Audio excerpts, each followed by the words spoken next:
Good morning guys! Andito kami ulit ngayon sa part 3 po ito, part 3 ng aming gala sa Kabukiran Team Lawin. Part 3 sa paggagamas ulit namin.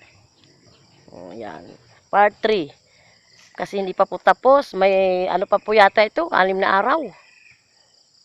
Yan po ang aming mga ka-team. Yan.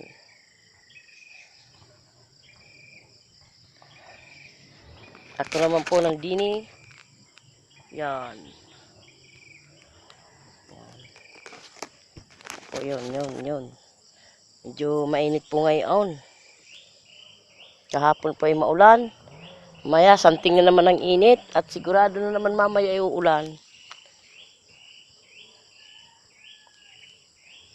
Salamat po sa mga nag-view sa aking video sa YouTube channel ko. Salamat din po sa mga nagla-like. Maraming salamat po sa inyo. Thank you. Po yan ang mga kasama. Yan.